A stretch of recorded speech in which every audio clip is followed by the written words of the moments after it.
1 out of 3 American presidents are known Masons. Neither of the Bushes are Masons. And Yale's Skull and Bones Club has nothing to do with the craft. Consequently, the senior Bush's service at the UN and the CIA had nothing to do with the fact that a Freemason, Harry Truman, established those institutions. As for claims that the Masons are a murderous cult, if there's no age-old conspiracy, there's no need to kill for it. William Morgan's disappearance was the work of renegades. It was not an official act. The shooting death of William James in New York was an accident, not a Masonic rite. As for the idea that Jack the Ripper murdered 5 prostitutes to protect the reputation of a Masonic prince, everything you've read about Freemason links to Jack the Ripper is the work of fiction. At the time, no one suggested a Masonic plot. That theory wasn't concocted until the 1970s, and it was based on an admitted hoax. Then there's Roberto Calvi, the Italian banker with the missing $1.4 billion, who belonged to the P2 Lodge. This was another case where claims of Masonic involvement came as an afterthought. But it was quite some months after the event, and when people started to doubt whether it was suicide, that suddenly, rather like the Ripper case, the Masonic element suddenly comes in. Oh, it's the Masons again. The reality is that the P2 Lodge had been hijacked by criminals as a front for doing business in powerful circles. It was a wonderful gift to the conspiracy theorists. Freemasonry as a movement didn't benefit at all from any of the financial improprieties, and Freemasonry really wasn't involved. The fact that Calvi's hanging took place near London's Grand Lodge means nothing. And the bricks found in Calvi's pockets are not emblematic of Freemasons, who are stonecutters, not bricklayers. In October 2002, forensic experts ruled out death by suicide. And in 2006, 4 men were charged with the crime. None of them are Freemasons. So, if the grand conspiracy is fiction, what is the reality? For the first time, cameras record a Masonic initiation, and you can judge for yourself.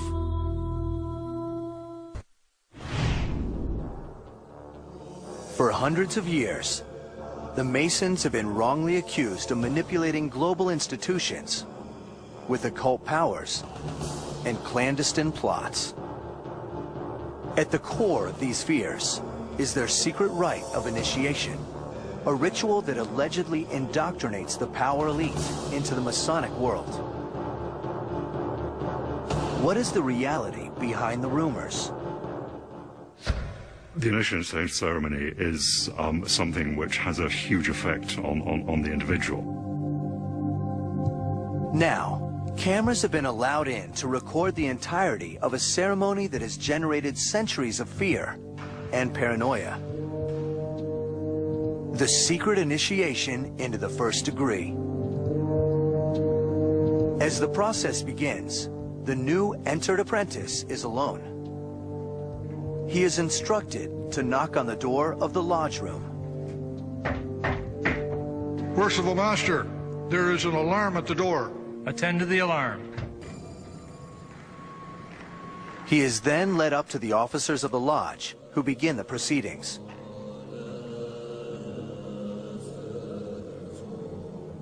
My brother, you have this evening been obligated by the very solemn and weighty ties of a Master Mason. Having voluntarily assumed these obligations, you have been taught to wear your apron as a Master Mason and are so wearing it among us at the moment. You have a way to travel that is extremely perilous. You will be beset by dangers of many kinds, and may perhaps meet with death, as did once befall an eminent brother of this degree. You will therefore suffer yourself again to be hoodwinked. Repair to the sacred altar of Freemasonry, and there kneel and pray. The initiate is then guided to the altar. There are 3 lesser lights around the altar. When the candidate is being initiated, it is dark. And when he sees the light, those 3 lesser lights help him see what is here. The volume of the sacred law and the universal symbol of Freemasonry, the square and the compasses. In the first degree, the candidate is blindfolded, symbolizing he is in darkness and in need of further light. The initiate then prays to the God of his choosing. Amen. He's then stood up and is guided through a reenactment of the legend of Hiram Abiff, a must for every new entered apprentice. You now represent another, no less than our Grand Master Hiram Abiff, the Grand Architect who was the builder of King Solomon's Temple. The stonemasons of Scotland had 2 ceremonies. The entered apprentice degree equated to birth, so you're a new member. You're born, if you like, as a Freemason. The Fellow of Craft degree, or the 2nd degree, is entirely focused on education, being a good citizen, and so it equates to life. But the Scottish Rite saw the need for something more. So what's the 3rd and last part of human beings' existence that is missing here? Well, it's obviously death. Grand Master Hiram Abiff, I am glad to have met you thus alone. This is an opportunity I had long sought. Behold, the temple is near completed, and I demand the secret word of a Master Mason. Wait until the temple is completed, and you shall receive the secret word of a Master Mason. If not, you cannot. Cannot. Speak not to me of time nor place. Give me the secret word of a Master Mason. I cannot. Then die. Like Hiram Abiff, the entered apprentice is confronted by the 3 lesser stonecutters, Jubila, Jubilo, and Jubilum, each of whom attacks him. You now have a complete cycle, if you like. Birth, life, and death. Grand Master Hiram Abiff, for the last time I demand of you the secret word of a Master Mason, or I will take your life. My life you may have, but my integrity never. Then die. This ritual, based on the completely invented story of Hiram Abiff, is not a death threat, as some have claimed. And Hiram Abiff represents the ego, and the ego has to be slain before the spirit can rise free. Grand Master Hiram Abiff, I heard you cavilling with Jubila and Jubilo, and from them you have escaped, but from me never. My name is Jubilum. That which I propose is that which I perform. I hold in my hand an instrument of death. If you refuse me now, you do so at your peril. I say, give me the secret word of a Master Mason. I will not. Give me the secret word of a Master Mason. I cannot. Grand Master Hiram Abiff, I demand of you for the last time the secret word of the Master Mason. Craftsman, wait until the temple is completed, and I will do my best to serve you. Then die. And with that, the initiate is carried out to take his place among his brother Masons. That's it. No sacrilege, no sacrifices, no Satan. Just fake beards, candles, the symbols of the stonecutter's trade, and some amateur acting.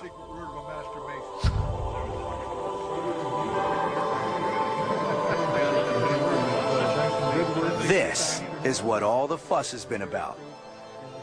This is the work of the notorious cult that so many accuse of sinister plots and ancient conspiracies.